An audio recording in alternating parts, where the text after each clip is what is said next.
संस्कृत ज्ञान सागर का आपका दूसरा पार्ट है लिंग परिचय। जिन संज्ञा या सर्वनाम शब्दों से किसी पुरुष, स्त्री या अन्य जाति का बोध होता है उसे लिंग कहते हैं। संस्कृत में लिंग के 3 प्रकार हैं: पुल्लिंग, स्त्रीलिंग और नपुंसक लिंग। पुल्लिंग: जिन संज्ञा शब्दों से पुरुष जाति का बोध हो उन्हें पुल्लिंग शब्द कहते हैं। सामान्यतया पुल्लिंग शब्द के अंत में आ स्वर आता है, जैसे बालकः, अश्वः, वृक्षः, कपोतः, सिंहः, छात्रः। इसमें बालकः का अर्थ होता है लड़का, बच्चा या बालक। अश्वः का अर्थ होता है घोड़ा। वृक्षः का अर्थ होता है पेड़। कपोतः का अर्थ होता है कबूतर। सिंहः का अर्थ होता है शेर। छात्रः का अर्थ होता है विद्यार्थी। इसका दूसरा होता है स्त्रीलिंग। जिन संज्ञा शब्दों से स्त्री जाति का बोध होता है उन्हें स्त्रीलिंग शब्द कहते हैं।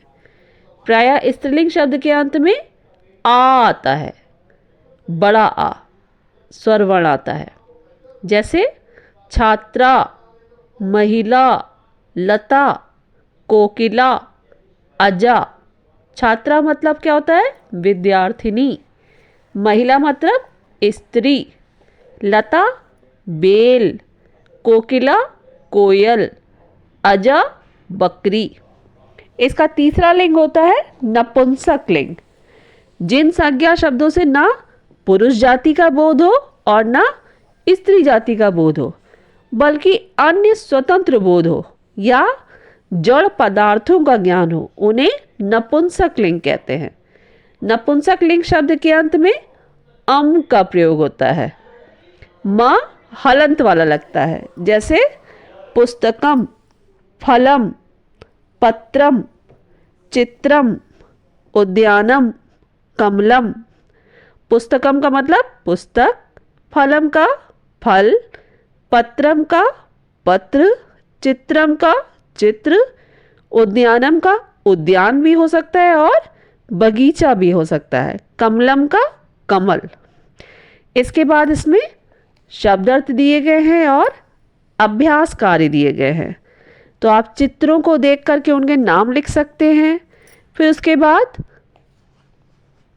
शब्दों को लिंग के अनुसार अलग अलग कर सकते हैं कि कौन सा पुल्लिंग है, कौन सा स्त्रीलिंग है और कौन सा नपुंसक लिंग है।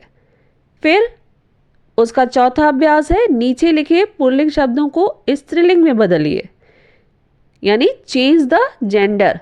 जैसे बाला है तो हम इसका विसर्ग हटा देंगे और बड़े आ की मात्रा लगा देंगे। पिता है तो माता, पुत्र है तो पुत्री, बालका है तो बालिका, छात्र है छात्रा, अजह अजा। और इसका जो 5वां अभ्यास है उसको उदाहरण का अनुसरण करते हुए लिंगों के नाम एक वचन के रूप में लिखिए। यानी पहले आप लिंग लिखेंगे कि कौन सा पुल्लिंग है कि स्त्रीलिंग है, और उसके बाद फिर इसको हम एक रूप में यानी एक वचन के रूप में लिख देंगे।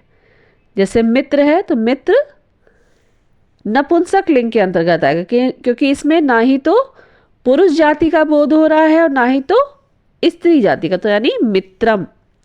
नर पुल्लिंग है तो ये क्या हो जाएगा? नरः।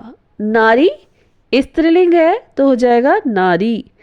बालिका स्त्रीलिंग है तो बालिका, कोई विसर्ग नहीं आएगा इसमें।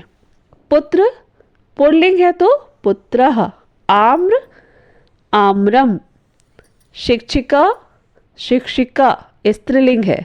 देव पुल्लिंग है तो देवः।